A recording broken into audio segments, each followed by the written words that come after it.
You're tired. Tired of looking outward instead of inward. Tired of staying quiet, pretending, stretching yourself until you break just to keep everyone else comfortable.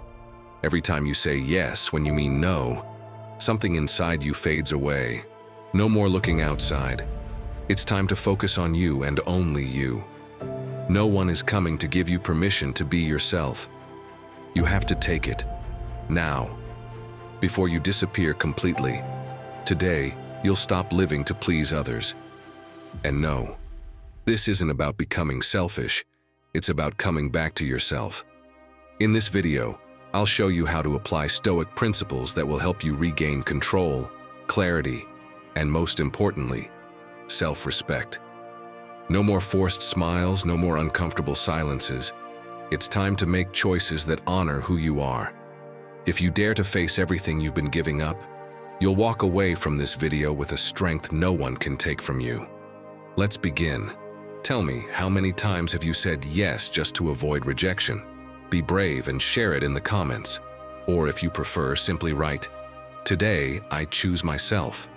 Don't forget to subscribe and become an exclusive member if you want to keep growing with us every day. Now, let's get started. But before we begin, let me tell you the story of someone who spent their life waiting for the world to give something back, until they realized that the only thing they truly needed was to start living without asking for permission. Her name was Noah, 34 years old, freelance graphic designer. She had what many would call a decent life, steady clients, a long-term partner, a cozy apartment full of plants, her Italian coffee maker, and a chubby cat that slept more than she did. But behind all that order, there was a quiet chaos no one ever talked about. Not even her. Noah lived for others, not in a dramatic way, silently. Every email replied to instantly, every flawless delivery, every decorative detail in her home, every selfie with perfectly adjusted lighting. Everything had one goal: to be liked, not to bother, to fit in, to appear fine.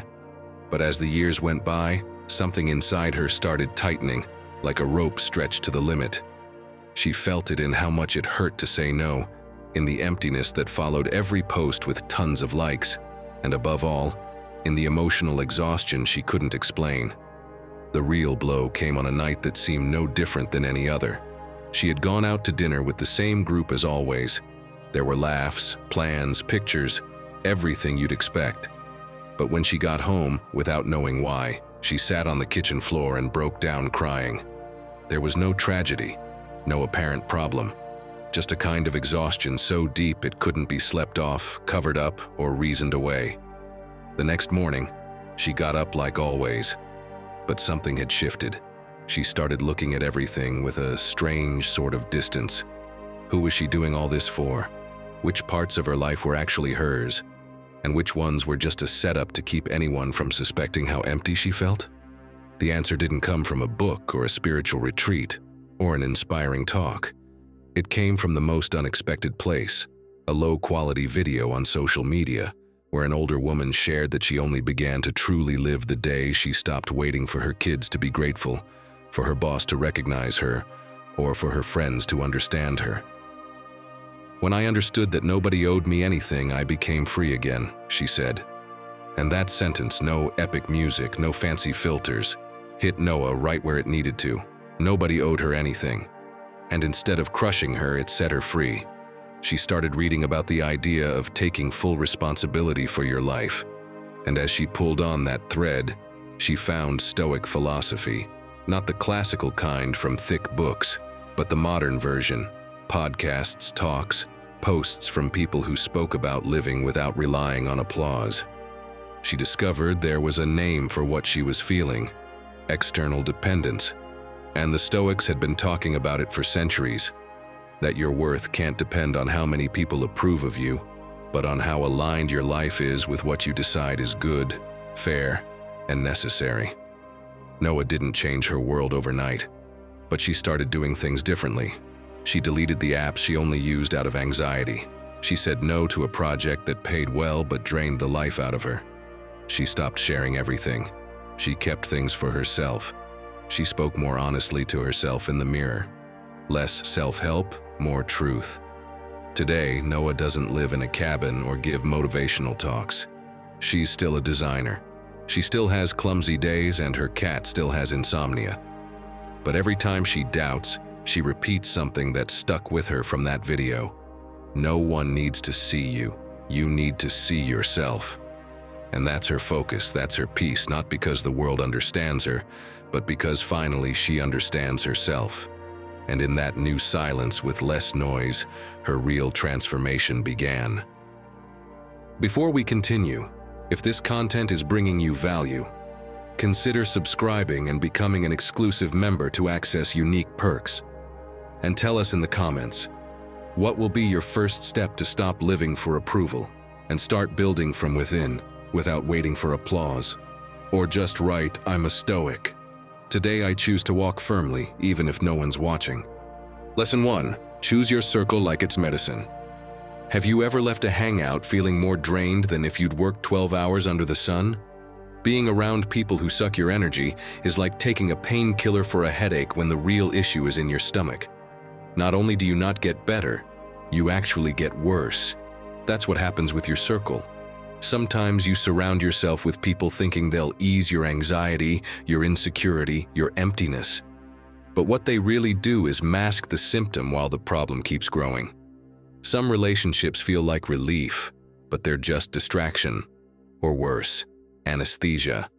And if you spend your life searching for others to complete you, you'll forget that real transformation starts from within, in silence, in building a solid life that doesn't need anyone's validation. Seneca said it clearly, avoid those who make you worse without you even realizing it.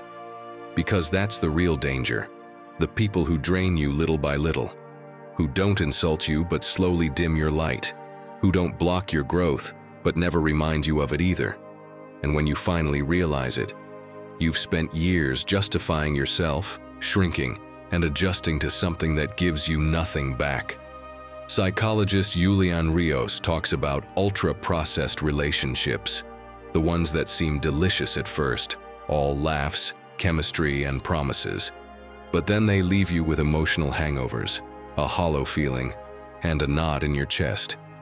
He talks about it in a video online, how he spent years with a group of friends around whom he always felt like he had to perform. Be funny, avoid certain topics, fake excitement. One day, after an especially exhausting meetup, he thought, I'm more tired after seeing them than before I got there. And that's when it hit him. It wasn't friendship, it was social dependence.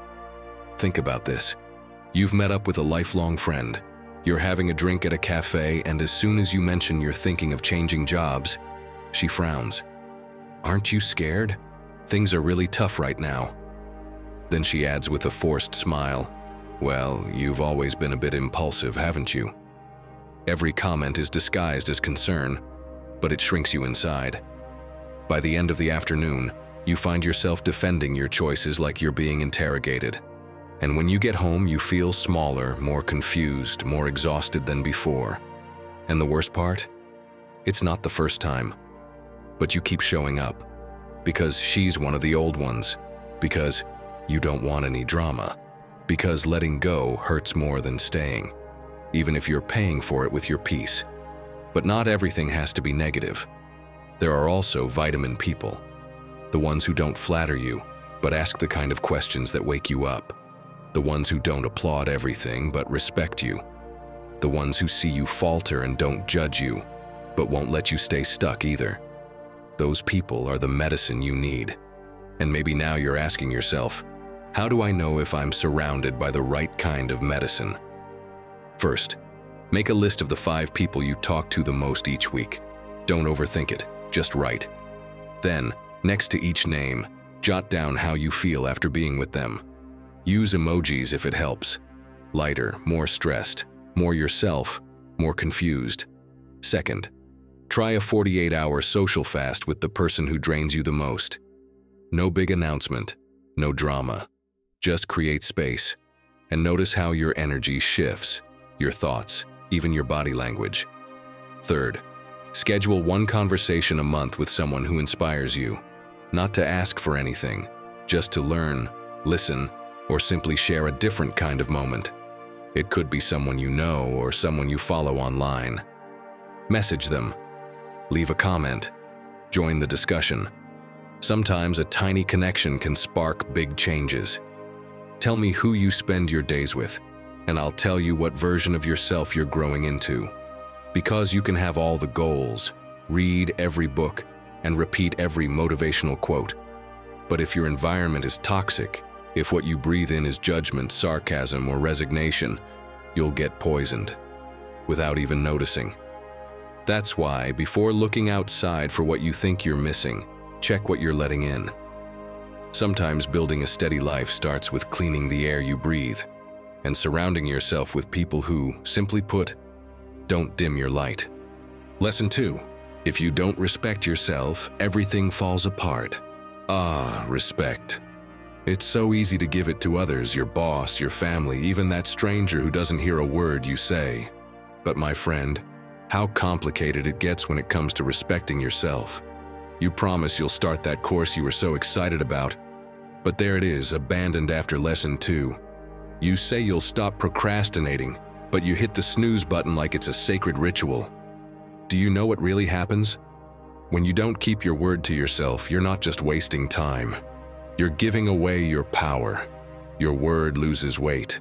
And if you don't believe yourself, who else is supposed to? Have you heard the fable of the tree that didn't know who it was? Maybe yes. Or maybe you'll just see yourself in it.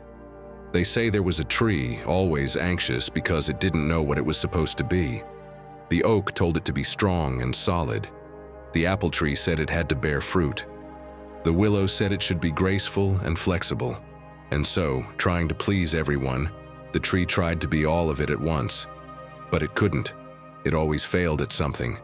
Until one day, a small flower, barely visible, told it something simple. You don't have to look like anyone else, just be yourself. And the moment the tree accepted that, when it stopped chasing external approval, it finally started to grow. Sound familiar? That's what happens to us too. We go through life trying to meet all the expectations, be more productive, more charming, stronger, more stable. And in the middle of all that noise, you forget to listen to yourself. And when you stop listening, you stop respecting. Imagine you want to start a small online business, you're excited, you talk about it, you know it lights you up. But then the days go by, and nothing. I'm too busy. It's not the right time. But the truth is, it's not the business you're putting off. It's you. You're showing yourself through your actions that your ideas don't matter, that your promises aren't worth much. And in the long run, that tears you down. Epictetus would be clear about it. He'd look you in the eye and ask, are you acting according to your rational nature? Or are you betraying yourself out of fear? Because for the Stoics, self-respect meant doing what you know you're supposed to do, even when it's hard, even when you don't feel like it. Because that's the one thing you can control, your action. Everything else is just noise. And don't think I'm just quoting from books. I lived this. At a time when I felt totally lost, I heard something that snapped me out of it. It was on Rob Dial's podcast, The Mindset Mentor. And no, it's not classical Stoicism, but what he said cut just as deep. I followed his advice and now I'm sharing it with you. First, identify your false modesties. What achievements are you downplaying out of fear of seeming arrogant? Write them down, read them, they're yours. Second, act even when you don't feel ready. Want to record something, write, start a project? Do it badly if you must, but do it. Third, learn to say no, kindly but firmly. Sentences like, thanks, but that doesn't work for me right now, carry more strength than you think. No, you don't need to justify every boundary. And fourth, look in the mirror and say something good to yourself. Literally, I have something to offer. Even if it feels awkward at first, your brain takes it in. And that voice? Slowly it becomes your ally. So let me ask you a tough but freeing question. If you were your own friend, would you believe you? Because if your word doesn't mean anything to you, then everything you build will eventually collapse. Doesn't matter what you say. Doesn't matter what you post, what you share, or what you dream of. If you don't respect yourself, the world won't either. And if this whole journey has made you realize that maybe, just maybe, you've spent more time trying to be liked than trying to move forward, then wait. What comes next isn't just another piece of advice. It's the shift that can change everything. The piece that, when it fits, finally turns your life toward you. Lesson 3. Prove to yourself that you can trust you. My friend, I want you to reflect on this. What if every time you break a promise to yourself, you're telling your mind, "You can't count on me." You say you'll wake up early, then the alarm goes off. You hit snooze and roll over. You say you'll start on Monday, but Friday rolls around and nothing's changed. You say you're going to turn things around, but you fall into the same patterns again. Sound familiar? No, it doesn't mean you're weak. It doesn't mean you lack motivation. It means, without realizing it, you're proving to yourself every day that you're not someone you can trust. And when that happens, something inside starts to crack. Because trust doesn't come from repeating motivational quotes in front of the mirror.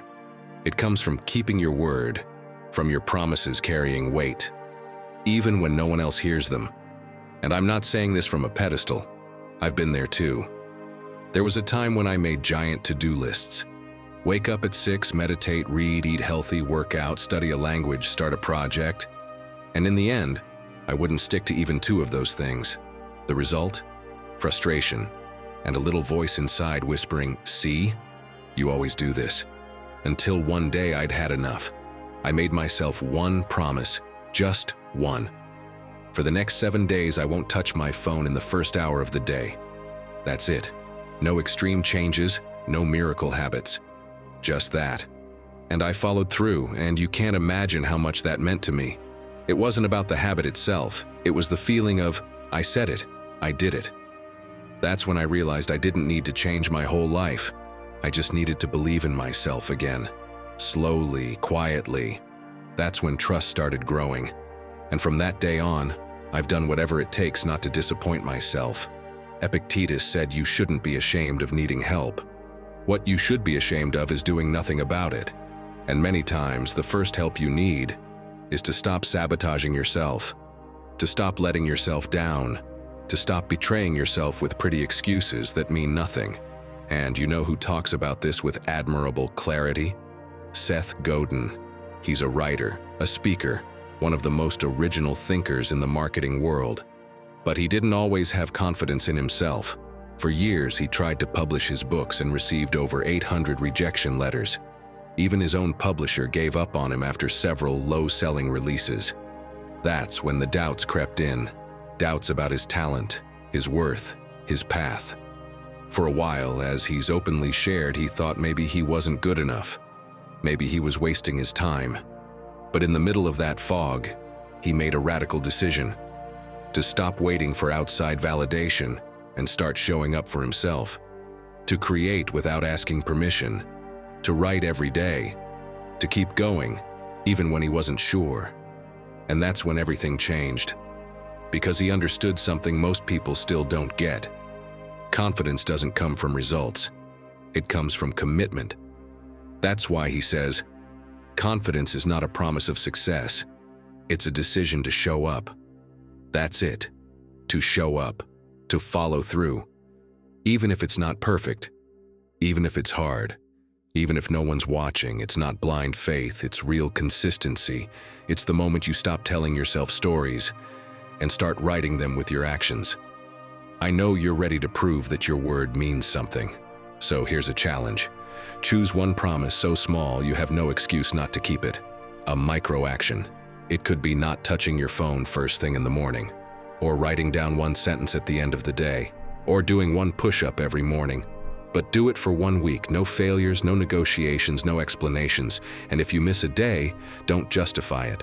Don't say, I was tired, I had a rough day, I didn't have time.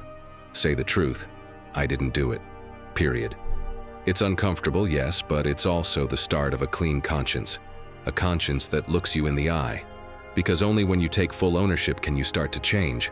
Every time you follow through, you're building something inside. Something you can't see in the mirror, but you can feel in how you walk, how you decide, how you face life. And every time you break a promise to yourself, You're also building something. But what you're building is a wall between you and your best self. A wall that only your actions, not your excuses, can tear down. Now tell us, what micro-promise will you keep this week? No excuses, no justifications. Write it in the comments. Let that be your first act of commitment to yourself. Because when you follow through, you start focusing on yourself, truly believing in yourself, and acting from your own strength. And that, my friend, is something no one can take away from you. Lesson 4. Thinking without acting gets you nowhere. There's something we all do without even realizing it that sounds productive but isn't. We think a lot. We think about what we should do, what we could achieve, everything that would change our lives if we just started. We tell ourselves, I've got a great idea, I'll do it when I have more time, or I'll wait until I feel ready. And just like that, we become geniuses in theory, but eternal beginners in practice. Having ideas without acting on them is like owning a bike without wheels. You can admire it, imagine all the places it could take you, but you won't move an inch. It's just decoration. Action is what sets transformation in motion. And this is where most people fail, because they mistake mental clarity for real progress. My friend, no, thinking is not moving forward. Planning is not building. And wanting something doesn't mean you're actually doing something to get it. Seneca wrote this centuries ago, as if he already knew exactly what we'd be dealing with today. While we waste time hesitating and postponing, life speeds by. Picture Seneca skipping sword training because he was waiting to feel more energized, or canceling a meeting with the emperor because he wasn't in his best mindset. Of course not. In his time, there wasn't much room for excuses. You either acted, or the days dragged you along. That hasn't changed. The only difference is, now we have way more distractions to justify inaction. Speaking of modern times, Stephen Bartlett, creator of the podcast The Diary of a CEO, said something you need to tattoo in your mind. The biggest enemy of your success is the part of you that says tomorrow will be a better day to start. This comes from someone who built a multi-million-dollar company from scratch. And how did he do it? Not by waiting for the perfect moment, but by starting before he felt ready. Because if you wait for everything to line up, you'll be waiting forever. I get it. It's hard to take that first step. Sometimes you're scared, sometimes you're tired, and a lot of the time, you're just stuck in the habit of putting things off. But if you don't act, you don't move forward. So here are 3 ideas to help you stop overthinking and start doing. First, every morning, write down one non-negotiable action. Just one. But make it clear, simple, and direct. Don't write, be healthier. Write, do 20 squats right now. Don't say, be more productive. Say, read 5 pages right now. Make it so specific that you can't lie to yourself. Second, use what I call emotional airplane mode. When your brain starts spiraling, when you feel that inner voice saying, maybe later, act immediately. Don't give your mind time to build excuses. Cut through doubt with movement. Like turning on airplane mode before your phone rings. Do it fast, without overthinking. And third, when you catch yourself stuck in a mental loop again, say this to yourself. Deciding is cutting. If I don't cut, I stay stuck. Because deciding doesn't mean thinking more. Deciding means eliminating one option, closing the door to excuses, and opening the door to action. My friend, you could read every personal development book on the planet. You could listen to every podcast, watch every video like this one. But if you don't do anything with it, it's just like collecting tools and never using them. Real self-confidence doesn't come from what you know. It comes from what you do. As Marcus Aurelius said, a man's life is what his actions make it, not his thoughts, not his plans, his actions. So, what are you going to do with your life today? Because thinking is fine, but acting is what changes your story. So tell us, what's the first step you're going to take to act for yourself? This community will applaud you, because here, we all believe in you. Lesson 5. No one's coming to catch you if you break. Has it ever happened to you that the whole day crashes down on you, but you just keep going like nothing's wrong? Like you've got an infinite battery. Like breaking down isn't an option. Like being strong is your only identity. Until one day, out of nowhere, you just can't anymore. And that's when you realize something. No one has a rescue plan ready for you. No one's going to stop their world just because yours is falling apart. And as painful as that is, that's what changes everything. We live as if being indispensable gives us value, as if being available all the time makes us good people. But let me tell you an uncomfortable truth. You are replaceable. Not just at work, in WhatsApp groups, in family dinners, in last-minute favors. And if you don't put yourself at the center of your own life, if you don't take that place that no one else can fill for you, then everything else will slowly replace you. You'll start fading. And the worst part is you won't even notice. Does this scene sound familiar? It's Thursday, 8 p.m., and you've already worked 10 hours. A message pops up in your work group asking for a quick favor. You say yes, even though your eyes are burning and your neck is in pieces. The weekend rolls around and you're a chauffeur for your mom, a therapist for your friend, a babysitter for your nephew, the perfect partner. Even though deep down, all you want is to lie on the floor and not get up. And when you finally break, because yes, even your soul can break, what happens? Nothing. The meeting still happens. The WhatsApp keeps buzzing, and you're left picking up the pieces you didn't even realize you dropped. Seneca warned us centuries ago, when you care for everyone but yourself, you're not being generous, you're being careless. He didn't say it to judge, he said it from experience.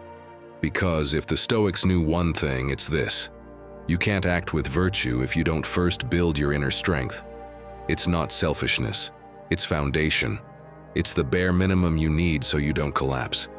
And if that's hard to accept, think about Demi Lovato. For years, she was the face of, I can handle it all.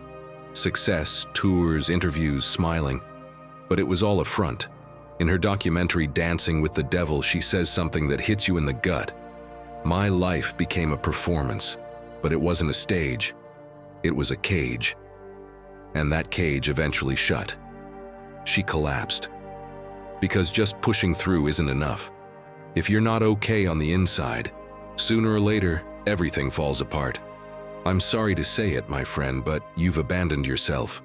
And as psychologist Lisa Oliveira explains, that's a quiet form of self-destruction. She calls it self-abandonment, the habit of silencing what you feel, postponing what you need, ignoring your own exhaustion, until you explode. You do it out of habit, guilt, loyalty, but also out of fear. Fear of disappointing others. Even though the only real disappointment is with yourself.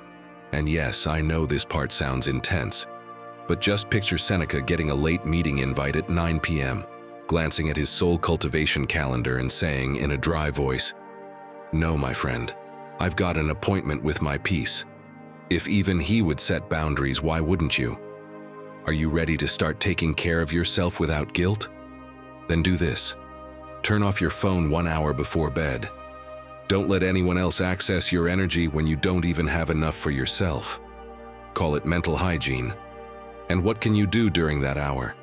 Give yourself a soft routine, a hot shower, some tea, a chapter of that book you keep putting off, or just stare out the window and do nothing, because disconnecting from the outside is the only way to reconnect with yourself. Also, do something every day that's just for you. A walk with no destination, a slow breakfast, 5 minutes of silence. It doesn't have to be useful, it just has to nourish you. Because you're not some mug that can always be refilled. You're more like a one-of-a-kind piece. And when that piece breaks, no one's coming with emotional superglue to put you back together. Only you can do that. And the sooner you understand it, the sooner you stop breaking and start truly taking care of yourself. Sixth lesson. Your story doesn't define you, but it does shape you. We all have a story. A childhood with its bright spots and shadows, choices that weren't ours to make, words that stuck with us, glances that hit harder than we ever wanted to admit. And while that doesn't make you a victim, it also doesn't mean you can pretend it never happened. Let me tell you about Andrea Owen. Andrea grew up in a house where emotions were like awkward guests. Everyone knew they were there, but no one mentioned them. If something broke, it got swept under the rug. If something hurt, you smiled and moved on. So she did what any kid would do to survive in that kind of space. She adapted. She learned it was better not to cause trouble, that things went more smoothly if you didn't raise your voice or ask for too much. That being pleasant was safer than being real. She became a kind, quiet, responsible woman. From the outside, everything looked fine, but inside, she felt like she was living on autopilot. One day, no drama, no big breakdown, she simply couldn't go on. She looked in the mirror and realized she didn't know who she was. She didn't know whether the life she was living was a choice or just habit. So she sat down with a notebook and started to write her story, but from a new perspective. Not as the girl who had to adapt, but as the adult who finally wanted to choose. And in that process, she realized something that changed everything. What she thought was her personality was really just a defense, a disguise she had worn for so long, she'd forgotten she could take it off. No, her story didn't define her. But yes, it had shaped her, until she dared to question it. Today, Andrea helps thousands do the same through her podcast Make Some Noise, where she shares this journey with total honesty. Because it's not a made-up story, it's her life. And it was only when she stopped seeking validation and started looking inward that everything began to make sense. Sound familiar? Maybe it's not the same story, but maybe the pattern feels close. How many things do you do today that weren't really your choice, but your past's? For example, if you think you're bad with money, maybe it's not true. Maybe no one ever taught you. If you believe love always hurts, maybe it's because that's what you saw growing up. And if you tend to stay quiet, maybe you're not shy, maybe you were taught that speaking up caused conflict. This is exactly where Stoicism turns the spotlight. No, it doesn't tell you to ignore the past. What it offers is something more powerful, to reorder it. Marcus Aurelius, in his nightly reflections, didn't ask whether he did everything perfectly. He asked whether he had acted from his rational nature or from a borrowed emotion. That's the key. Not reacting by reflex, but acting with intention. And that starts by tracing back where your habits come from. Here's something I want to propose. But do it with care. Set the mood. Find a quiet space, put on some soft music, grab a notebook you like, something that feels good. Light a candle if you want. It's not for show, it's a sign of respect for what you're about to do. Now, write out a moment from your childhood that still marks you. A specific scene that you feel has defined you. Write it exactly how you remember it. And when you're done, write it again. But this time, from the perspective of the adult you are now, with what you know today. Change the point of view, and see which parts of that story no longer represent you. Another thing you can do is pay attention to your daily reactions. Every time you catch yourself acting on autopilot, ask one question. Did I learn this, or did I choose it?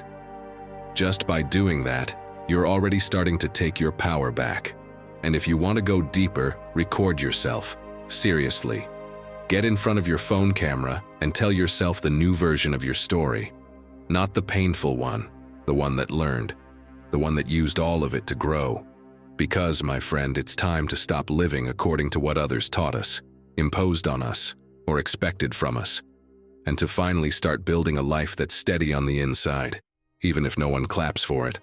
A life where you don't need to prove anything, just be at peace with who you are now. So, here's my question.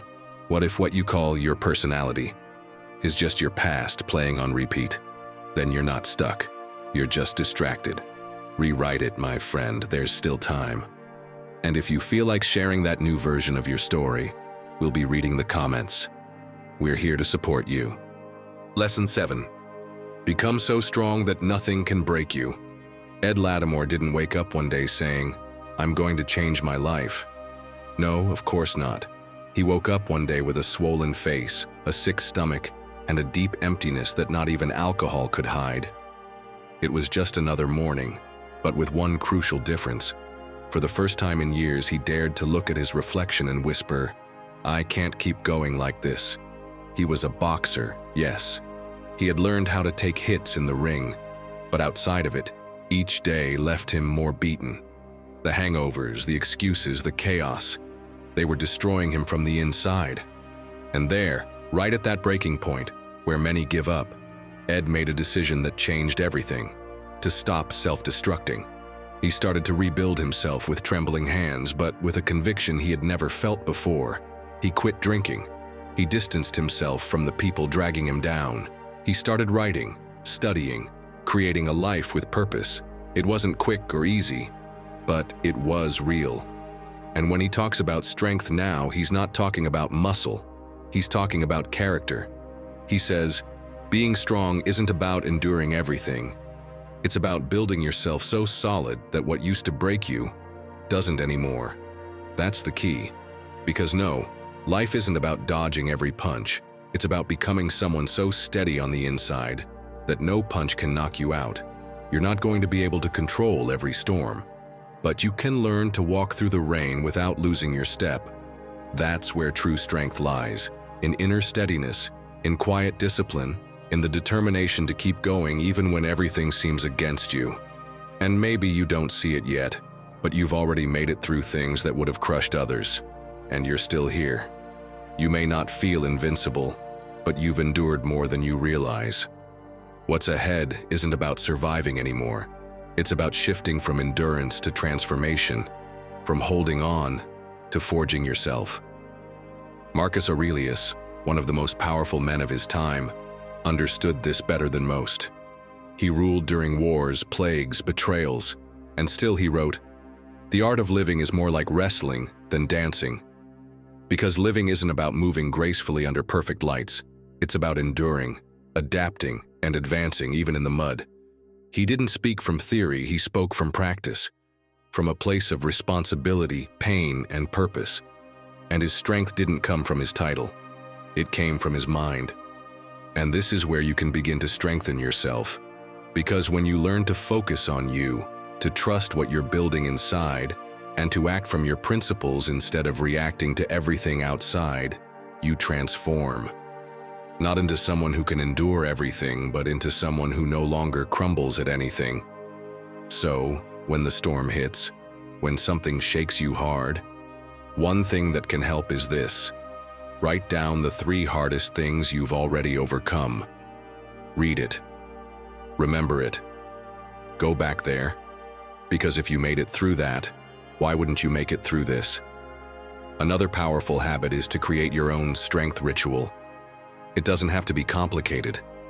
Just one small daily action that reconnects you to your center when everything feels off. It could be a cold shower in the morning, playing energizing music while reading that list, or writing down one phrase each night that reminds you what you're made of. Make it yours. Keep it simple but grounding. And when you feel like something is too much, try this Stoic phrase. This too is part of the training. Because it is. Every unexpected moment, every rejection, every painful hit is training you. It's teaching you how to endure, how to adapt, how to grow. Even if you don't get it yet, a stronger version of you is being born inside every difficulty. Strength isn't inherited, it's built, decision by decision, sometimes in silence with no audience, no applause. But every time you choose not to give up, every time you rise with more courage than complaint, you're growing. You weren't born fragile, you were just under construction. And if every choice is a brick, today you've got the materials to build something no chaos can tear down. A version of you so steady that even the fiercest storm can't shake it. Because when you become your own shelter, you no longer need life to be perfect to be at peace. Lesson 8. No one's coming to save you, and that's a good thing. Have you ever caught yourself fantasizing that something or someone will come and rescue you?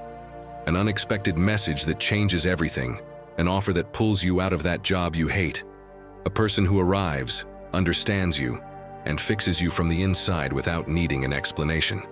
Believe me, we've all been there. It's easy to imagine that real change shows up like it does in the movies, with epic music and sudden salvation. But life, my friend, doesn't work that way. No, the truth is that no one is coming to save you. And even though that sounds harsh, it's actually the best thing that could ever happen to you. It's like that story of the man who fell into a well, a deep, damp, dark well. He spent days looking up, shouting, waiting for someone to pass by and throw him a rope. "Help! I'm down here!" But no one came, not a soul. Night fell, rain came, and he kept looking at the sky like it was going to open up. Until finally, exhausted, he started digging through the mud with his bare hands, out of pure instinct, out of desperation. And that's when he felt it. Underneath all that mud, something harder. He wiped off his fingers and saw it was stone. A step, then another and another. Steps carved into the wall.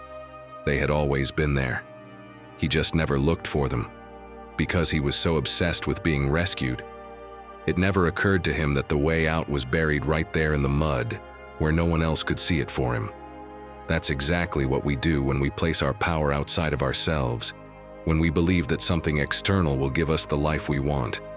And who understood this better than anyone? The Stoics, of course.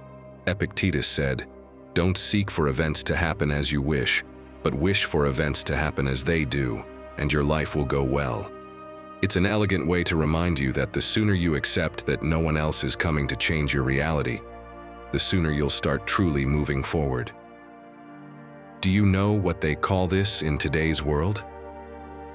Laia Soler, in her podcast Unfiltered Psychology, calls it the magic waiting syndrome. And no, it's not from a fairy tale. It's what happens when you say, "I'll move out of this place," once I'm in a relationship, as if freedom had to come with a +1. Or when you're in a job you hate but do nothing, secretly hoping your boss will suddenly realize it and say, "Hey, I've undervalued you this whole time. Let's raise your pay and title."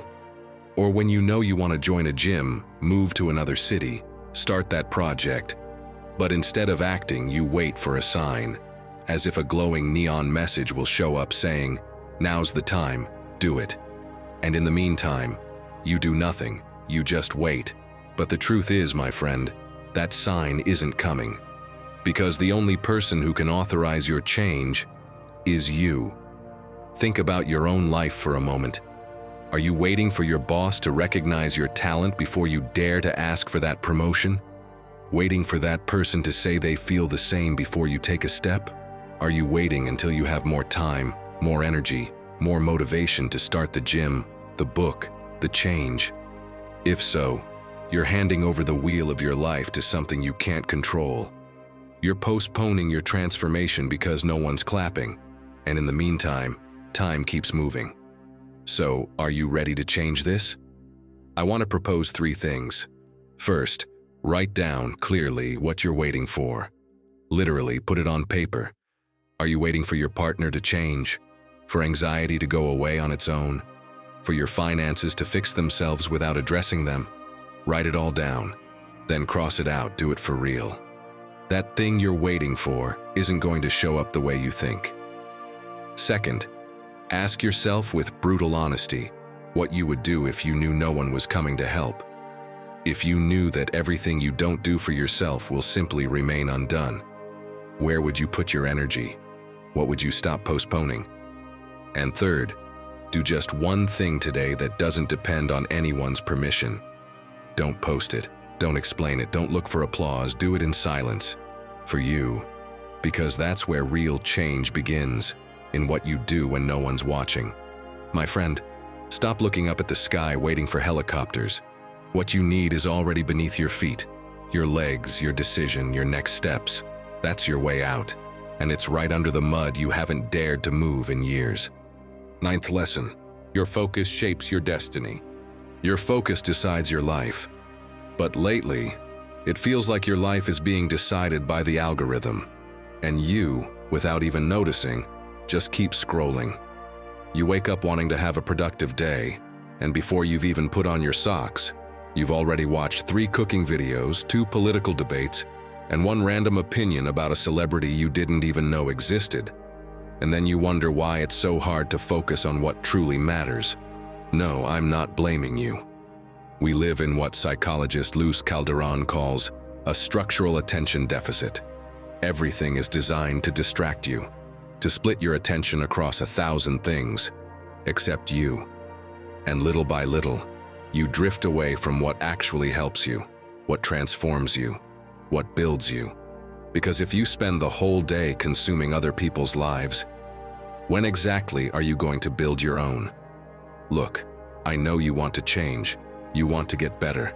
Maybe you've even bought a few self-help books, but let's be honest. You start them all fired up, and 10 seconds later, your mind's already somewhere else. A WhatsApp notification pops up.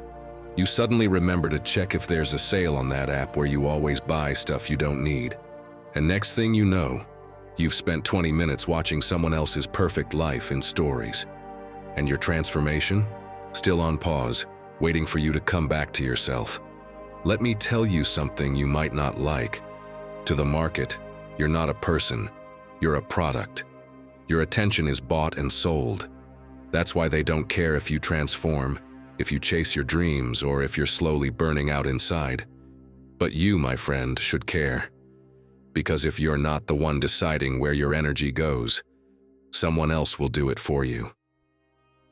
The Stoics knew this deeply. Marcus Aurelius wrote, "The quality of your life depends on the quality of your thoughts."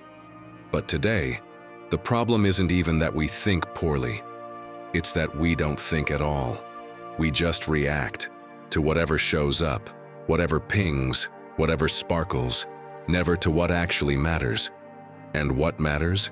You, your growth, your peace, your discipline. Because if you don't build a strong, focused mind, any noise can tear you down. So here's a simple, powerful challenge. Tomorrow, first thing in the morning, decide consciously 4 things you want to focus on. 4 things that are yours. Real things. Don't say, "I'll see what happens." Choose. Read 20 pages, take a phone-free walk, call someone who lifts you up, finish a task you've been avoiding. Write them down. Make them clear. Then assign each one a time. Use your phone's timer. Focus on one, give it your full attention, and only when that time block ends, take a break.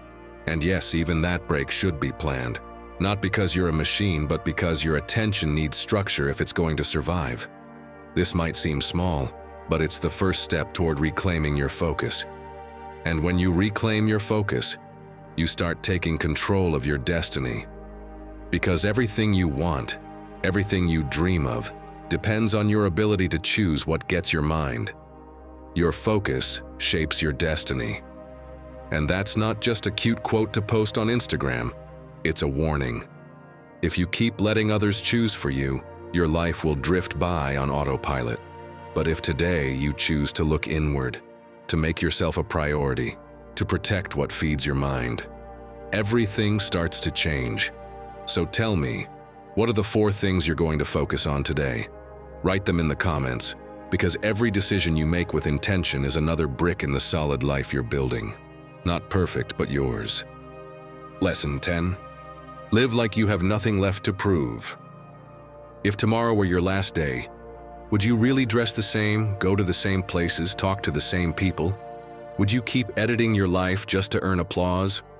Or would you finally dare to live it as it really is? It's easy to say we don't care about other people's opinions, but there you are, choosing clothes to impress, posting quotes to sound deep, studying things you don't even care about because someone said it was the smart choice. Living to prove something is like running a marathon with a sign on your back that says, "Look at me, I'm running." You're not doing it for the journey, you're doing it for the gaze of others. And when that gaze is your only fuel, sooner or later, you burn out. That's exactly what happened to singer Jewel. For years, she lived under the weight of, "You have to become somebody." She rose to fame young, but she says all that attention left her empty. She went from stage to stage, interview to interview, being the image everyone expected, but completely disconnected from herself. Until one day she had enough. She walked away, disappeared for a while. And in that pause, she reconnected with her essence, with her purpose. Her real success didn't come when the applause was loudest, but when she stopped chasing it. My friend, how many decisions do you make each week just because of what people might say? That master's program you don't even like but opens doors. That gym you hate but keep going to because you've got to look good. That project that no longer excites you but you can't walk away from because quitting would mean failure. The irony? No one actually cares as much as you think. No one's watching that closely. You're sacrificing your peace for an audience that isn't even paying attention. Look at the Stoics. They didn't aim to be understood by everyone.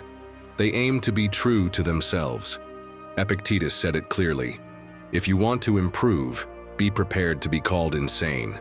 Because yes, when you stop playing by the usual script, you make people uncomfortable. They call you selfish, weird, antisocial.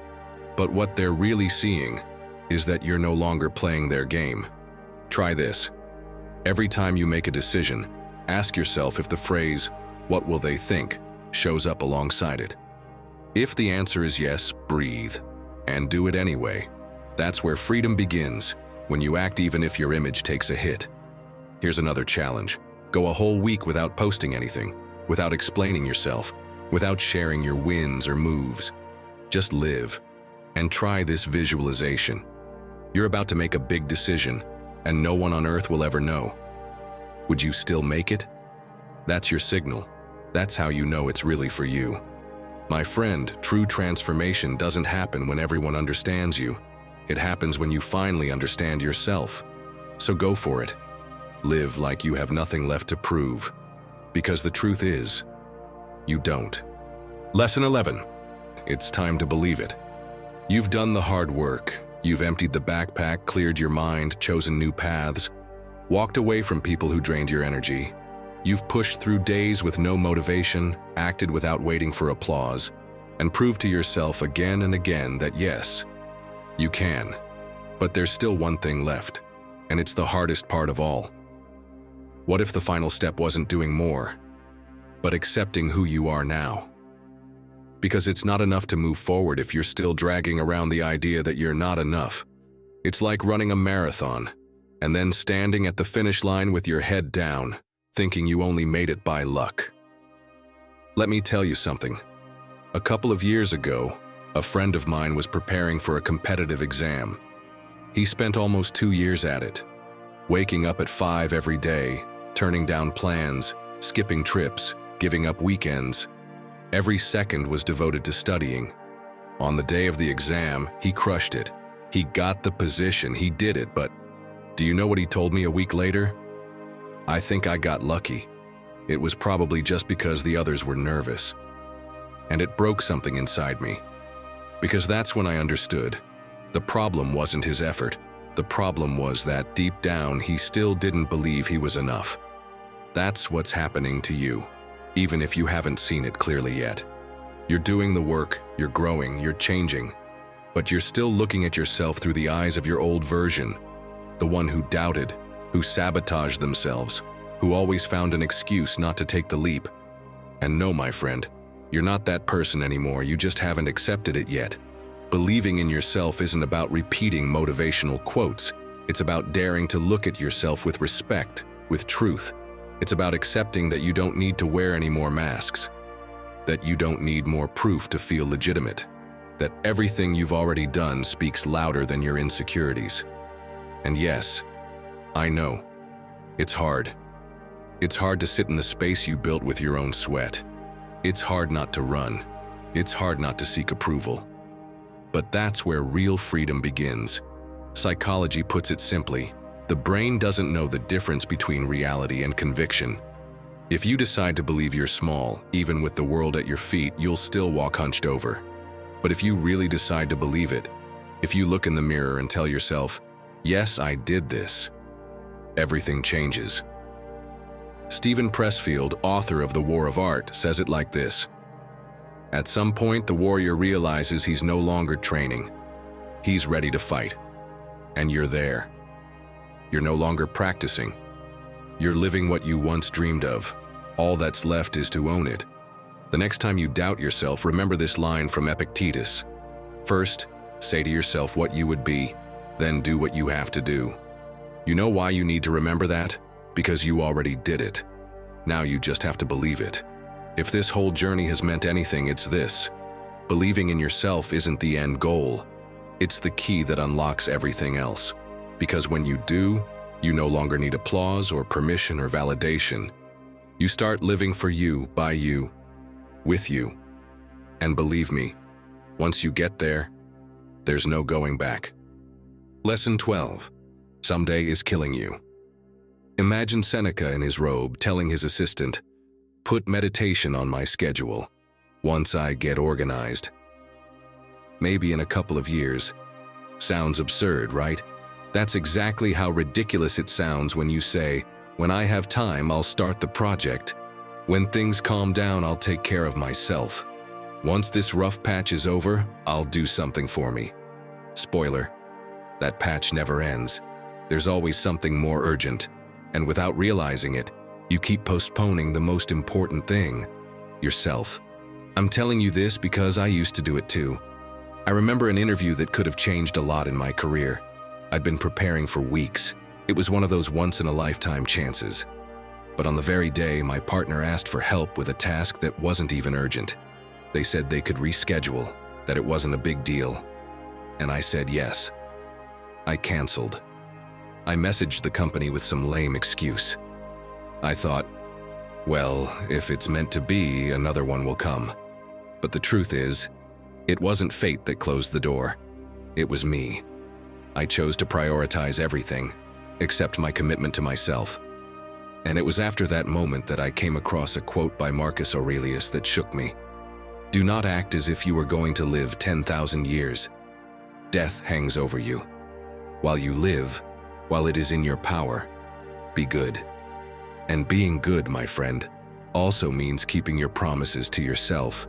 It means no longer putting yourself last. It means realizing that the call you haven't made, the course you haven't started, the dream still on pause, it's not because you don't have time. It's because you haven't given yourself that time yet. My friend, someday is killing you. As Jay Shetty says, it's the most dangerous excuse in the world, because someday never comes. You have to claim it. And the more you delay it, the more you convince yourself that now isn't the right moment. But when will it be? When you have less energy, more responsibilities, less hope? Do you really think you'll be more ready than you are today? If you're not sure where to start, here's a simple compass you can use. Jay Shetty's advice again. To stop putting off what matters, stop making decisions based on what others expect. Instead of asking yourself, "What will people think if I do this?" Ask yourself this: how will I feel in 5 years if I do it, or if I don't? Try it. Think about what you've been putting off for months. Starting to write? Being honest with yourself about that relationship? Taking the leap that scares you? Now close your eyes and fast forward 5 years. You're still in the same place. Everything is the same. How does that feel? Pride or frustration? Then come back to the present and imagine the opposite. You did it. You started, even with fear. You tried. You took the leap. How do you feel now? That comparison is powerful. Because when you stop watching the clock and start looking inward, you realize the perfect moment doesn't exist. But you do. So go step by step. First, choose one decision you've been avoiding. Write it down. Second, ask yourself, how will I feel in 5 years if nothing changes? Third, answer with brutal honesty, no filters. And finally, take action today, even something small, because you already know what'll happen if you don't, but you've yet to discover what might happen if you do. Remember this: every time you postpone yourself, you're telling the world that everything else matters more than you. But that can change, right here, today. Make it clear in the comments, "I won't put myself off any longer," or just write, "Stoic at heart." That will be your first step forward, the first of many. Because your life doesn't start when the world calms down. It starts the moment you decide to prioritize yourself. Lesson 13. You're not anyone's backup. Has it ever happened to you that people only call you when someone else bails? That you're never anyone's first choice, but you still drop everything to show up? They say, "Carlos can't make it, can you come instead?" And you go, even though you're tired, even though you've got a million things to do, even though you promised yourself this Saturday would be yours to finally rest. But you don't know how to say no, because when you do, guilt creeps in. You're afraid they'll leave you out, because without even realizing it, other people have become your priority, even when you're not theirs. They text you and you reply instantly, even though you were in the middle of your favorite show. They call with a quick thing, and suddenly you're on the phone for an hour listening to problems that aren't even yours.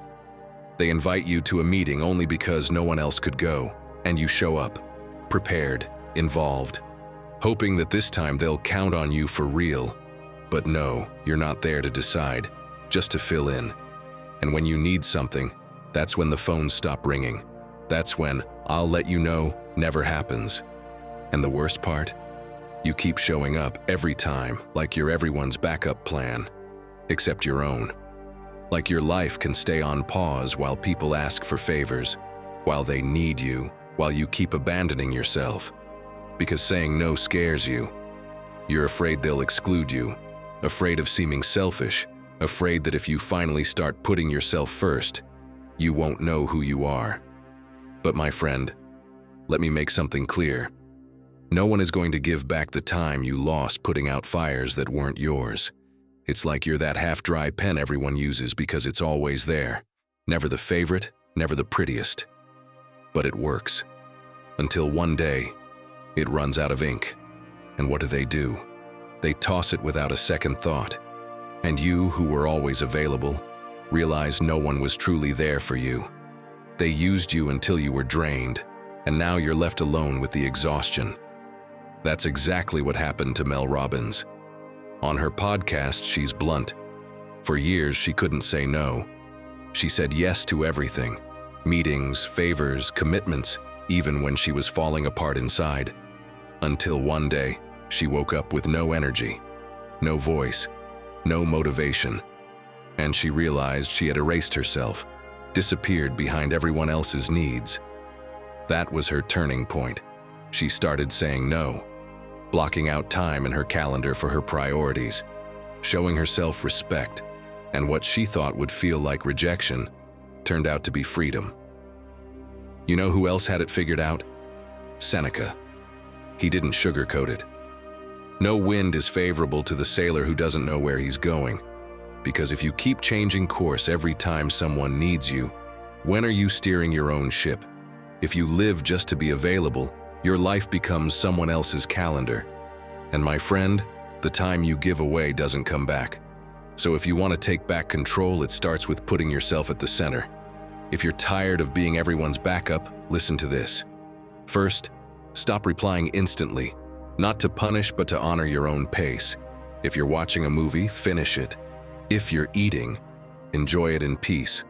Whoever values you will wait, and whoever won't, never valued you anyway. Next, make a list of your non-negotiables. What are the things you're no longer postponing for anyone? Maybe it's your rest, maybe your personal project, maybe just an afternoon to yourself. Write them down, read them every week, and remember Seneca's words. If you don't know where you're going, you'll end up wherever others drag you. And lastly, practice saying no, literally. Thanks for thinking of me, but it doesn't work for me this time. No made-up excuses, no over-explaining. Saying no is also a way of saying yes to yourself. So tell me, are you going to keep waiting for someone to pick you, or are you finally going to pick yourself? Because you're not here to fill in the gaps, you're here to take up space. And only when you prioritize yourself without guilt will you start to see the world shift around you. Because when you take yourself seriously, others learn to do the same. And it all starts by stopping being the backup and finally becoming what you are, your own priority. Lesson 14. Are you going to live just to please others? Every morning you wake up and begin the costume parade. First comes the model employee mask, the one who says yes to everything, even when you're on the edge of burnout. Then, the fun friend mask, the one who laughs at jokes, even when all you want is to go home. And if necessary, you put on the neutral and pleasant person mask, the one who never says what they truly think, just to avoid making anyone uncomfortable. You wear them so often you can't even remember the last time you were just you. And of course, by the end of the day, when you finally take off all those disguises, all that's left is exhaustion, the kind that comes from forced smiles, from not saying no, from pretending to please, and still feeling like you don't really belong. But hey, it's not your fault. The need to please isn't just about being polite or well-mannered. It's a survival strategy, a defense many of us picked up early on. We learned that if we were agreeable, if we didn't argue, if we adapted to what others wanted, we'd be accepted. But that pattern, which may have protected us once, now holds us back. It makes us say yes when we want to say no, swallow our opinions out of fear of rejection, and live a life that doesn't feel like our own. And in case you didn't know, psychology has a name for this: sociotropy. Strange word, right? But you've lived it. It's that pattern where you bite your tongue to avoid conflict, where you do favors you don't want to do just so people won't think badly of you, where you say yes even while you're screaming no inside. And of course it builds up. Anxiety, frustration, even anger. Because living to please wears you down. And the worst part? You end up not even knowing who you are without all those yeses you never meant to give. My friend, enough. Living to please others is a trap. No matter how hard you try, you'll never be able to control what people think. There will always be someone who doesn't like what you do, what you say, or who you are. And if your self-worth is based on outside approval, you're building your identity on quicksand. So really, it's time to start doing things for you. Not to look good, not to meet someone else's expectations. Ask yourself what actually feels right for you. Who do you want to be? What does a life look like where you choose yourself without needing anyone's permission? And yeah, it might sound like something off a motivational mug, but trust me, this isn't about cheap positivity. It's about dignity, about finally living in a way that gives you peace, not popularity. So how do you start living for yourself?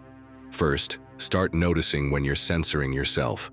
How many times a day do you say what you think people want to hear instead of speaking your truth? How often do you do things you don't want to, just to avoid conflict or to be accepted? Second, practice being authentic in small doses. It's not about being blunt or harsh. It's about being honest with yourself and with others. If something doesn't sit right with you, say so, with respect. If you don't want to do something, learn to say no without guilt, and surround yourself with people who accept you as you are. Real relationships are built on mutual acceptance, not on the constant pressure to please or perform. Remember, your worth doesn't depend on someone else's approval. You are valuable for who you are, not for what you do to keep others happy. My friend, focusing on yourself, believing in yourself, and acting for yourself begins the moment you stop shaping yourself to fit someone else's mold. Authenticity might feel uncomfortable at first, but it's the path to a full, meaningful life. So next time you feel the urge to quiet your voice just to be liked, ask yourself, do I want to be accepted for someone I'm not? Or loved for who I truly am? Lesson 15. Don't talk to yourself like an enemy. Picture this. You've spent the whole day with a harsh judge sitting on your shoulder. One in a wig and robe, with a scowl and an endless notebook full of accusations. He never rests. He doesn't miss a beat. He watches you from the moment you open your eyes until you go to bed. And the worst part? He's not some stranger. That judge is you. That constant judgment, those harsh words, they don't come from outside. They come from within, from you. And every time you give that voice power, you shrink a little more. Put yourself in this situation. You wake up late because you slept terribly. The moment you see the time, you jump out of bed and your first thought is, here we go again. You rush to get dressed, skip breakfast, and show up to work already feeling like the day is ruined. In a meeting, you mess up a small detail in a report, but your mind turns it into a verdict. What an idiot I must look like. The judge takes note. I'm not good at this, you repeat as you leave. Later, someone cancels the coffee date you had planned, And instead of thinking, "Oh well, another time," the judge slams the gavel. Of course, no one wants to hang out with you. And you believe it. Because the voice sounds familiar, it sounds like you. That judge doesn't shout, doesn't make a scene, doesn't show up with signs. He whispers. But his words weigh more than any insult from the outside. And then, in the middle of what feels like just another day, for a second you see yourself from the outside. And it clicks. That judge isn't sitting on your shoulder. He's in your mind. And he looks a lot like you. Something similar happened to actor Jonah Hill, as he shares in his documentary Stutz. For years he was stuck in a constant battle with his own image. At every red carpet, while smiling for the cameras, one thought echoed in his head. I don't belong here. It didn't matter how many successes, awards, or compliments he got. In his mind, there was always one voice louder than the rest, his own. He told himself things like, "You're fat, you're a joke, no one takes you seriously." And the hardest part wasn't hearing that once. It was living with it daily, endlessly, like a silent loop. And you know how it started to change? Not with a diet, not with intensive therapy. It began the day he realized he would never speak that way to a friend. He'd never tell someone, "You're disgusting the way you are." He'd never say, "With that body, who's going to love you?" So why was it okay to say that to himself? That's when the shift began. Not overnight, not perfectly, but it was real. He started practicing what he called the friendly voice. Every time that brutal critic showed up, he tried to respond as if he were talking to someone he cared about. "I'm doing the best I can. My body deserves respect. I am more than an image." Small sentences, small wins, but like he says, if I could speak to myself the way I speak to my friends, I'd live in peace. And so he began, little by little, until that peace stopped feeling impossible. Marcus Aurelius understood this centuries ago. He wrote, "The soul becomes dyed with the color of its thoughts." And he didn't say it to sound poetic in a book. He said it as someone who had to hold up an empire and his own mind. Because if your thoughts are the foundation of your world, and those thoughts are filled with insults and reproach, what kind of home are you building to live in? Think about this. If every time you mess up you call yourself useless, if every time something fails you say, "It's my fault," if every day you talk to yourself like you're your own worst enemy, how can you expect to live in peace? You can't live a calm life with an inner voice that won't let you breathe. And my friend, if you can't find comfort in yourself, where are you going to find it? Want to put into practice what Marcus Aurelius lived by? Start with something as simple as observing your thoughts like he did in his journal. When you have a rough day, stop and ask yourself, is what I'm saying to myself fair? Is it useful? Is it necessary? Because he didn't write for others. He wrote for himself, to examine his mind, filter the noise, and speak with clarity. Do the same. Grab a notebook. At the end of the day, write down 3 phrases you told yourself. Then look at them through Marcus Aurelius's lens. Are they helping you grow or pulling you down? Because in the end, true Stoic discipline doesn't start with what you do. It starts with what you say to yourself. Because, my friend, if you don't become your safe place, you'll keep being your battlefield. Now tell me in the comments, what's that phrase you keep repeating to yourself that you know you need to change now?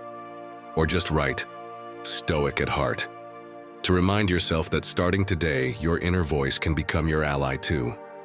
Lesson 16. No one's going to applaud you for choosing yourself. Picture this. You're standing on a massive stage alone under a single spotlight barely lighting the space. You rehearse every day, you repeat your lines, adjust every gesture, perfect every detail. But in front of you, there's no audience, just an empty theater. And still you don't miss a single word. You don't let yourself, because you're not performing for applause. You're performing because that play means something to you, because that quiet effort is turning you into someone new. I hate to be the one to say it, but no one's going to throw a party because you put yourself first. No one's going to cheer because you skipped that meeting that added nothing to your life. No one's going to be thrilled that you started therapy or finally said no to something you used to agree to out of fear. Of course not. Because focusing on yourself isn't a show. It's an intimate act, a powerful one, and many times, a lonely one. Sometimes you try to improve your life and all you get in return is confusion. You're tired of feeling bad, so you decide to take care of yourself. You wake up earlier, start working out, reading more, distancing yourself from people who don't value you, setting new goals. And right then, instead of support, the comments start rolling in. You're acting weird. You're getting obsessed. You used to be more fun. And the worst part?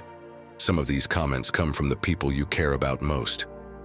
But my friend, the problem isn't that you're changing for the worse. The problem is that you're evolving, and your silent growth reminds others of what they're not doing. That's why Epictetus, with his brutal honesty, left us this gem. If you want to improve, be prepared to be laughed at. Just like that. Because growth makes people uncomfortable. Sometimes it hurts. But it also cleans things out, and it reveals who's truly with you, and who was only with the older version of you. Look at the case of Alex Fidalgo, journalist, creator of the podcast Lo Que Tu Digas. He had a steady job, a defined career path, but he felt like it wasn't his thing, that his voice belonged somewhere else. So he gave it all up to start from scratch. And of course, at first, people pointed fingers. You're crazy. That's not a real job. You're going to regret it. But while they talked, he recorded. He listened. He grew. Today, his podcast is one of the most authentic in the Spanish-speaking world, and many of the ones who once criticized him now admire him, quietly. Because applause almost never comes when you're just starting out. It comes when you don't need it anymore.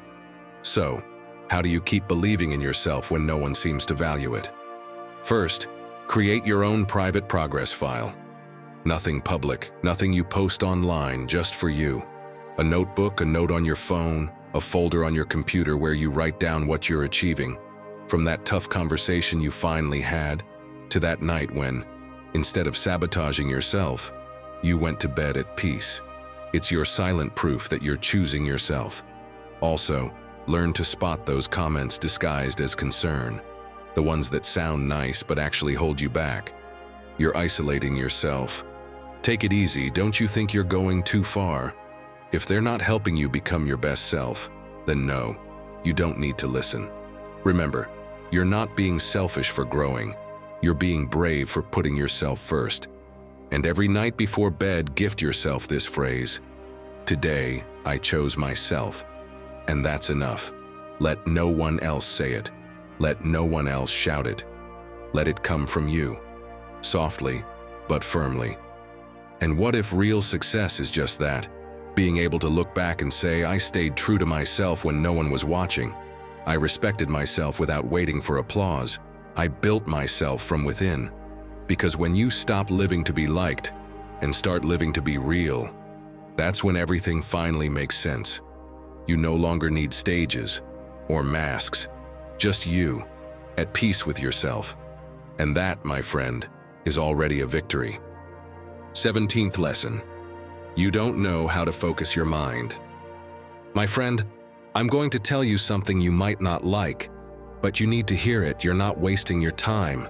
It's being stolen from you, and the thief doesn't wear a ski mask or run away. It's in your pocket, it buzzes every 5 minutes, and it feeds on your attention. And the worst part? You're handing it over willingly with a smile saying, just 5 more minutes. We live in an era where your mind doesn't belong to you. Every time you open a social app, you're not choosing what to see. Someone else already decided for you. Every time a notification pops up, you're reacting. And every time you react, you give away your power.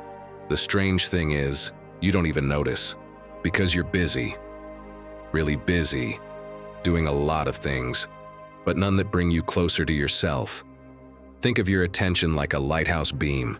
It can light up one fixed point, help you move forward, give you clarity. But if you let it spin around aimlessly, all it does is cast everything into shadow. It doesn't light your way. It makes you dizzy. And that's where you are, confused, feeling like the day slipped away and you can't even say how. Let me guess. You sit down to work and think, time to be productive. You open your email, see a notification from Instagram, click just a minute, watch a funny video, read some dumb comment, get annoyed, reply, check another post, another video, and when you look at the clock, it's already noon. And you haven't moved a single line forward. Sound familiar? It happens to all of us. So no, it's not your fault, but it is your responsibility. Because if you don't choose where your attention goes, the world will choose for you. And trust me, it won't be with your well-being in mind. Listen to what Marcus Aurelius wrote. Stop debating what a good man should be. Be one. And to be one, you need focus. Focus on what's within your control.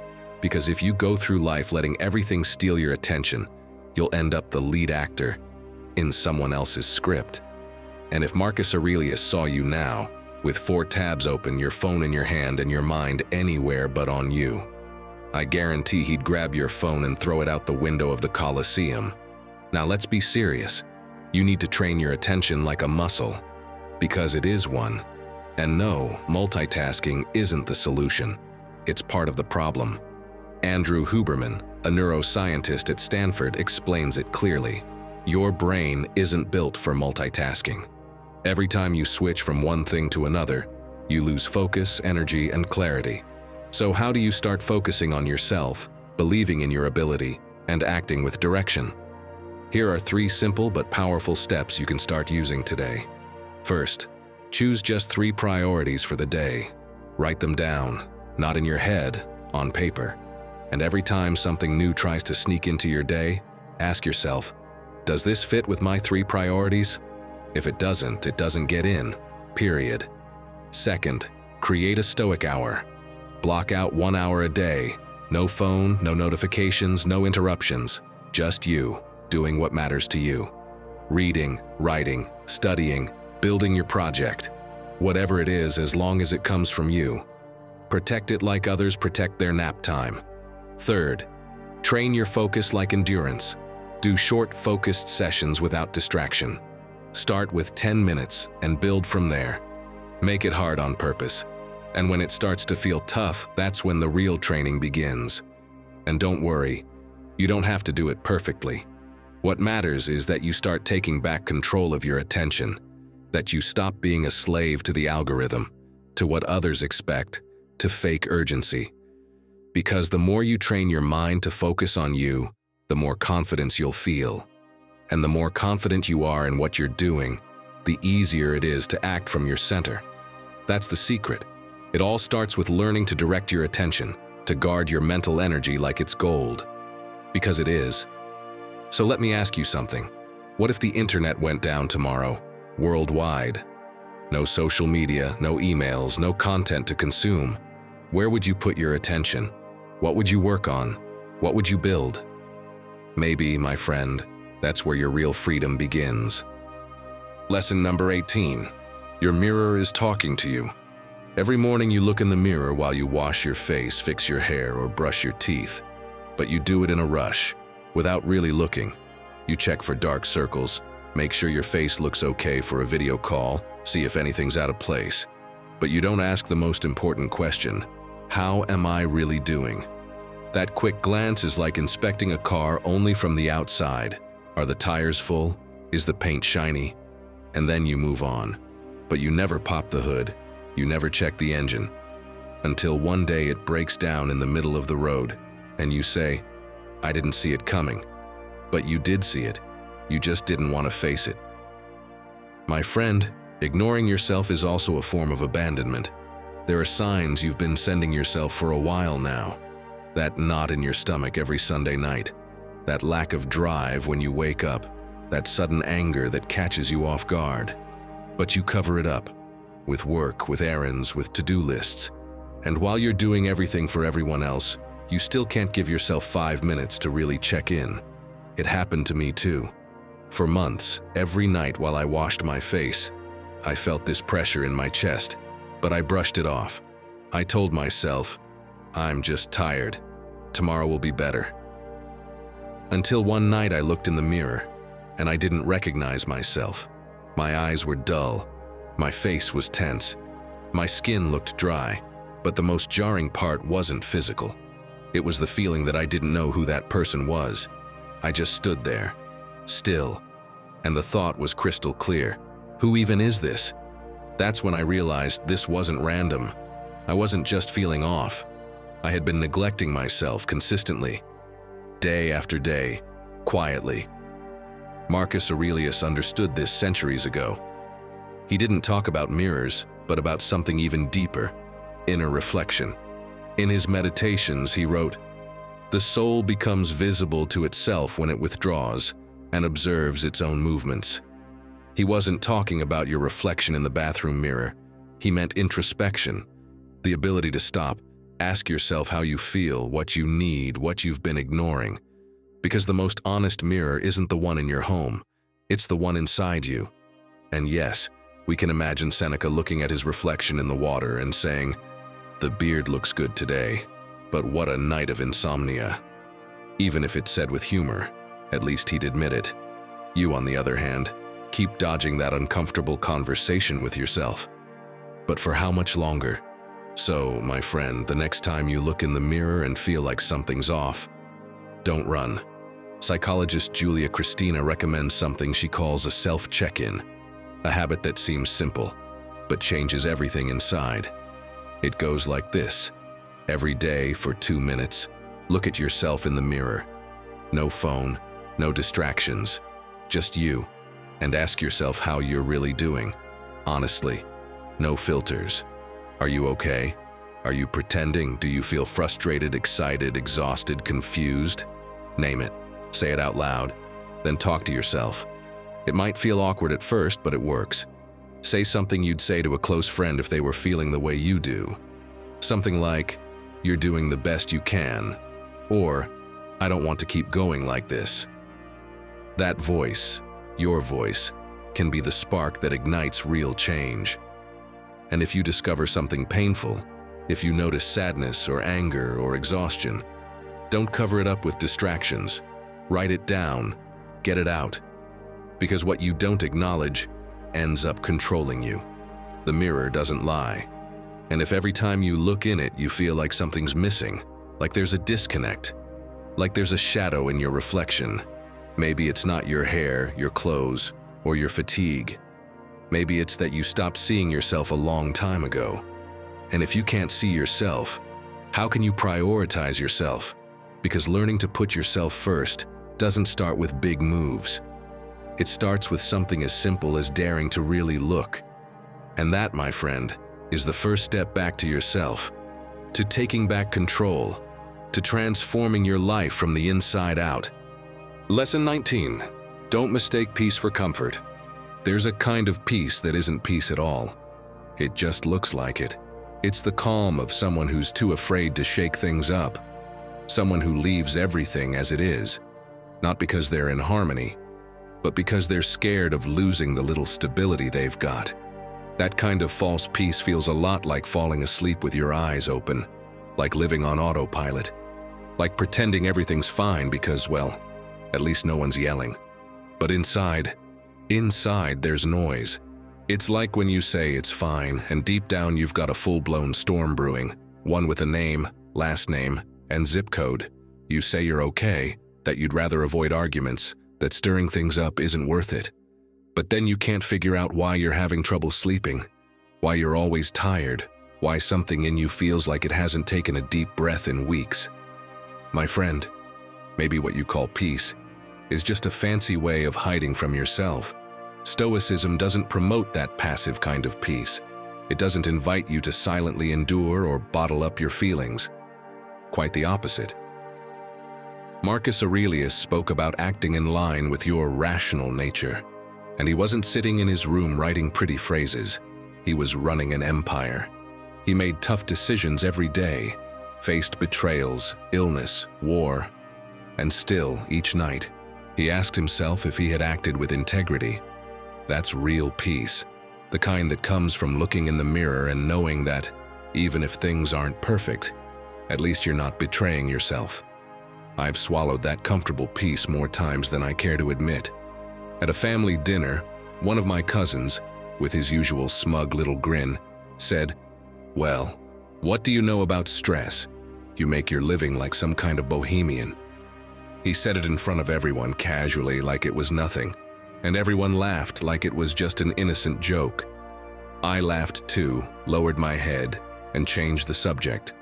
But inside, I was boiling, because it wasn't just a comment. It was a way of invalidating all the effort, the sleepless nights, the pressure of building something from scratch, of holding on when no one believes in what you're doing. I stayed quiet, yes, and I kept pretending I was fine the whole night. But when I got home, I felt empty, not calm, drained, not physically but emotionally. What really hurt was that I'd let myself down. That night, lying in bed, unable to sleep, that comment kept echoing in my head. And then I remembered something I'd heard on Sarah Desai's podcast. She talked about performative peace, that false calm we put on to avoid discomfort, to keep the peace. But that leaves us hollow inside. And I realized that's exactly what had happened to me. I hadn't stayed quiet out of maturity or wisdom. I'd stayed quiet out of fear. And that's not peace, that's surrender. My friend, if this resonates with you, if you know deep down you've been faking peace just to fit in, if you suspect that the calm you show the world isn't real but a way to protect yourself, then maybe it's time to move. So here are a few steps if they help. Next time you feel the urge to stay silent, ask yourself, am I letting this go because it truly doesn't matter? Or because I'm afraid of conflict? Be honest, not with others, with yourself. Then say what you really think out loud, even if it's just in front of the mirror. If it's hard to look at yourself, if something tenses up inside, that's not peace, that's repression. And finally, do something that pushes you out of your safe little bubble. Talk to that colleague you always avoid. Pitch that idea you're embarrassed about. Sign up for a class where you don't know anyone. Because if your life only feels comfortable but never moves you, then you're not at peace. You're stuck. So now tell me, what if that calm you keep showing off is just a pause between two fears? Real peace isn't the absence of problems. It's the presence of courage. Don't confuse being comfortable with being alive. True peace doesn't come from avoiding the world. It comes from facing it, from within, because it's there, in the middle of the movement, that a steady life is built. A life that doesn't need external approval to feel grounded. Lesson 20. Noise is an addiction. Silence is an act of power. Picture Marcus Aurelius at the end of the day, sitting in a stone chamber, torches dimmed, the sky filling with stars. No notifications, no artificial sounds, no outside opinions. Just him, his breath, and the same questions that visited him every night. Did I act wisely? Did I stay in control or let myself be dragged by impulse? Did I choose from within or from what others expected of me? In that world without screens, without constant noise, true strength was forged in silence. Now think about yourself. Could you be there alone, no phone, no music, no constant content filling every second? No pretending that all that chaos outside isn't just an excuse to avoid looking inward. Because silence isn't empty, my friend. It's full of the answers you've been postponing your whole life. Your mind right now might look more like a shaken fish tank, thoughts crashing into each other non-stop. And if you never stop, the water never clears. So when was the last time you had breakfast in silence? Took a walk without earbuds? Ate a meal without staring at your phone? Every time you avoid those moments, you're sending yourself the message that your inner world doesn't deserve your attention. Like Diego Dreyfus says, some people can't stand being alone not because they're afraid of silence, but because they're afraid of what they might discover if the noise stops. And that's how you get used to living outward, chasing validation, distracting yourself from the emptiness you don't want to face. But if you truly want to change, if you're ready to stop living for others and start building a solid life from the inside out, then you have to learn to listen to yourself. Epictetus said it plainly, If you wish to be wise, first learn to listen to yourself. And now more than ever, when everyone talks non-stop, when there's noise even in your fridge, the most revolutionary act is to dare to be with yourself without distractions. Are you ready? The first step won't be easy, but I know you can do it. Try having one breakfast in total silence. No phone, no music, no background voices. Just you and your thoughts. At first it'll feel endless. Time will seem to drag, but that's a good sign. It means your mind is starting to detach from the noise, and that is the beginning. Next, create your own daily minute of controlled noise. A moment when you turn everything off and sit with a blank page. Write whatever comes up. Anything. Even if it doesn't make sense. Even if it embarrasses you. Because those words that surface in silence are usually the ones you most need to hear. And finally, go out and observe. Literally. Look at a tree. The sky. With no headphones, no playlist, no goal of being productive. Just look. You might even notice your neighbor painted their house neon blue, and you'd never seen it before. Silence doesn't remove the noise. It reveals it. And once you see it, once you recognize it, you can't cover it up with distractions anymore. That's when, my friend, you stop searching outside for the calm that can only be built within. Slowly, without grand gestures, that's when the real transformation begins. So, my friend, are you willing to meet yourself without distractions? Lesson 21. Do you know where you're headed? There's a feeling that drains you more than physical exhaustion. That mix of burnout and emptiness that shows up when you feel like you're doing a lot, but none of it fulfills you. Like you're trying hard, but seeing no results. Like you're constantly in motion, but going nowhere. It's like rowing a boat with all your strength, but with no rudder. You can sweat, grit your teeth, row until your arms ache, and still end up in the same place. Because when you don't know where you're going, every effort becomes exhaustion. This happens to a lot of people without them even realizing.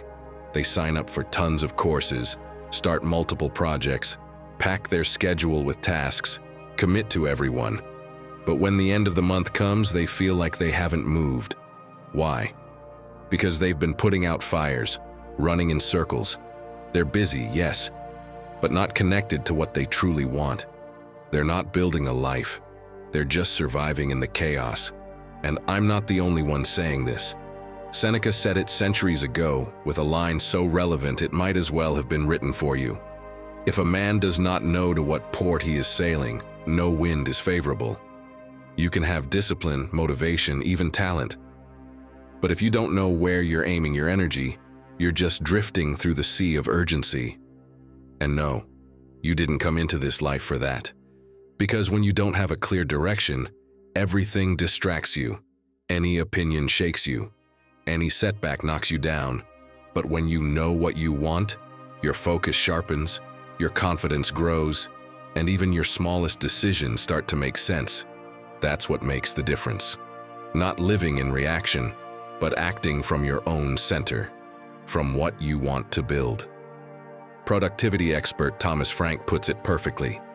He says that clarity of goals doesn't just make you more effective, it makes you freer. Because the world stops organizing your schedule and you start doing it yourself. And even though it sounds simple, that's a massive step toward a life lived with focus, conviction, and intention. So, how do you actually do this? How do you know where to go when everything feels important? Don't worry, you don't need a 10-year roadmap. You just need to start listening to yourself more. Here are 3 tools you can start using today. First, every Sunday, take 10 minutes to ask yourself a powerful question. In what direction do I want to move this week? Don't look for the perfect answer. Just connect with what feels right. And from there, write down 3 specific actions. For example, if your direction is to recover your well-being, your 3 actions could be: get 8 hours of sleep 3 nights, go for a 20-minute walk each day, and eat 1 meal a day without your phone. Small actions, yes, but chosen with intention, and that already changes everything. Second, create your minimum vision. Don't think 10 years ahead, think 3 months. Who do you want to be in 3 months? Write it in the present tense, as if you're already that person.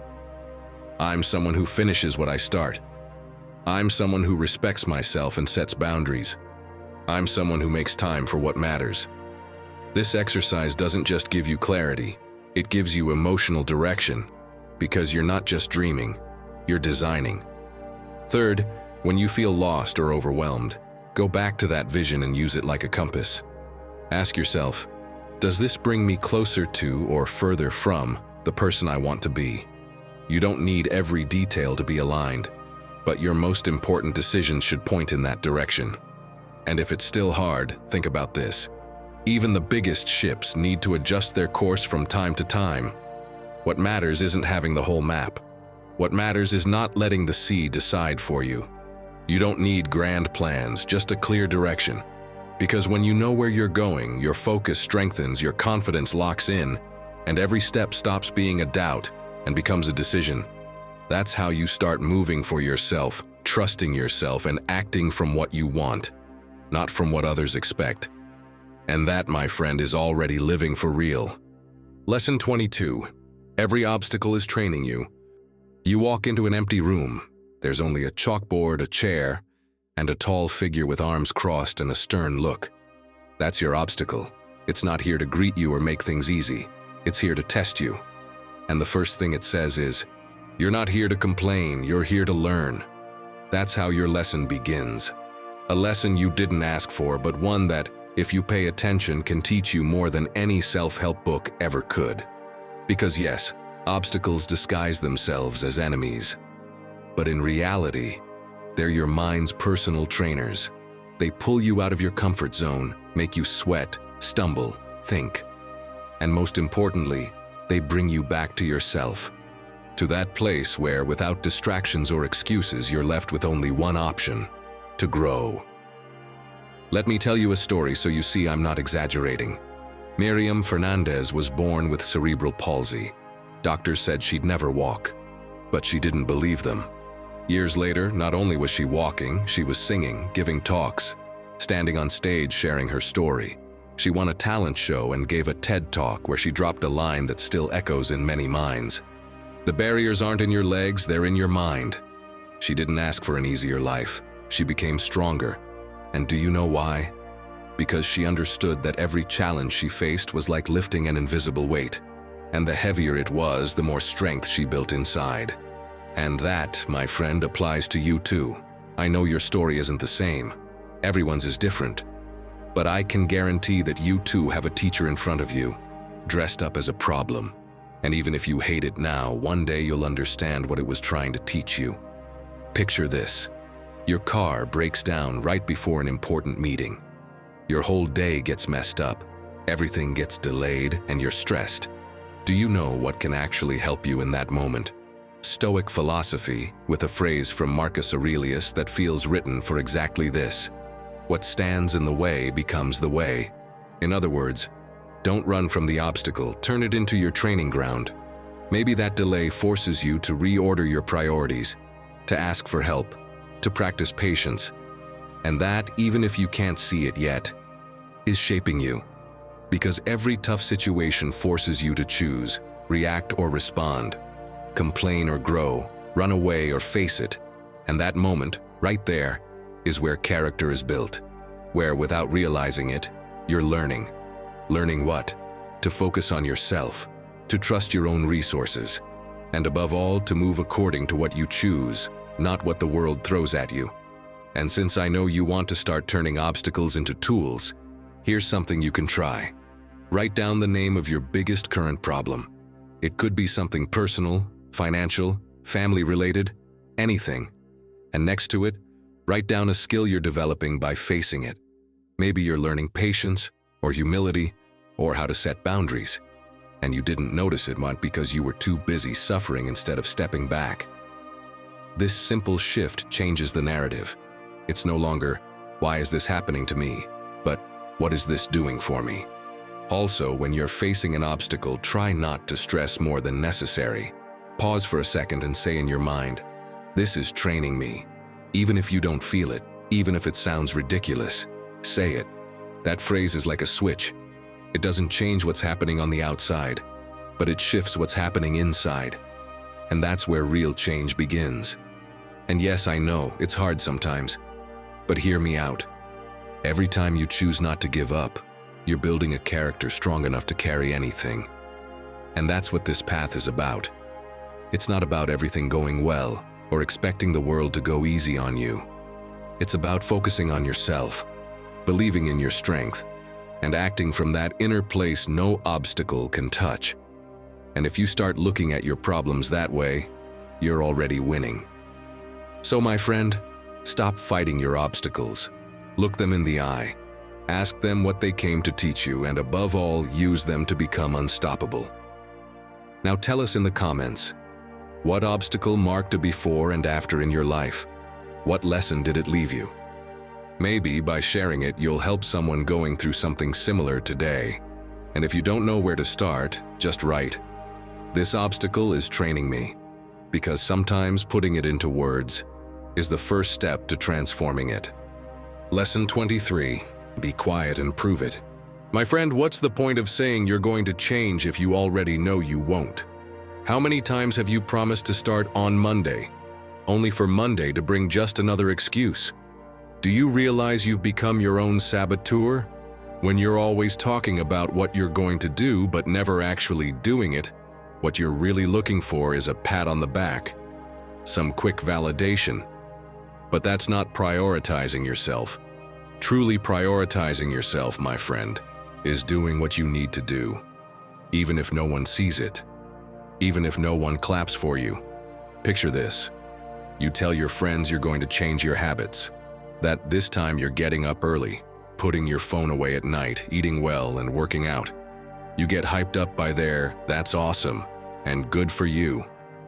Monday comes. You sleep in, skip breakfast, and tell yourself, "Well, I'll start tomorrow." Tuesday, you order fast food because you're stressed. By Wednesday, you've forgotten everything you said. But in your mind, you still feel good, because you already said it. And there's the trap. You feel like you've made progress, just because you announced it, not because you did it. If you need a real-world example, look at what Nathaniel Drew did. He realized that talking about his goals publicly drained the energy he needed to follow through. He said every time he said it out loud, it felt like he'd already accomplished something, without having done a thing. So he made a choice: work in silence, stop announcing, and the change was real. In one of his videos, he says it clearly. Some things are better built in the dark, because when you stop chasing applause, you finally get results. Epictetus put it even more bluntly over 2,000 years ago. Don't explain your philosophy, embody it. Don't talk about what you're going to do it. Don't share your plans just to get encouragement. Follow through, even if no one knows. He was enslaved for part of his life, yet lived with such integrity that we still remember him today. Can you picture Epictetus saying, "Starting Monday, I'll be more disciplined"? No, because he was already doing it. So if you're tired of feeling empty after all those broken promises, do the opposite. Stop saying it. Protect yourself from your own smoke. Start in silence. If you're going to wake up early, set the alarm. But tell no one. Just do it. If you're cutting sugar, don't post about it. Just do it. If you're starting a project, don't post pics of your laptop. Just work. Not to hide, but to protect what matters. And if someday you wonder whether it's worth doing things without telling anyone, remember this. Nothing shines brighter than someone who changes without asking for permission. Because real change doesn't make noise. You see it in someone's energy, in their eyes, in their consistency. That's the kind of transformation that matters. The one that doesn't chase likes. The one that doesn't need witnesses. You are not what you announce, you are what you do. What you repeat. What you hold on to when no one's watching. And if today you choose to prioritize yourself, don't let the world hear it. Let them feel it. Because that's the kind of change that truly transforms your life from the inside out. That's the change that gives you back control. You've spent your life showing up for everyone, except yourself. But today something inside you has clicked. Because when you stop living to please others and start living in your own voice, The world stops feeling like a burden and starts becoming your stage. What comes next is yours, only yours. If you've made it this far, write in the comments, "I put myself first," and everything starts to shift. That way, I'll know who the true Stoic warriors are, the ones who made it all the way to the end. Don't forget to subscribe and hit the like button so you don't miss what's coming next. Also, check the description box. We've left some resources there to help you dive deeper into Stoic teachings. Our goal is to bring you as much value as possible. And if at any point you feel like supporting us so we can keep creating this kind of content, you'll find how to do that in the pinned comment. Now, I invite you to explore the playlist on screen. It's designed to help you face life with greater wisdom and confidence. Click it, and let's keep growing together. Until the next talk, take care and keep embracing your inner Stoic.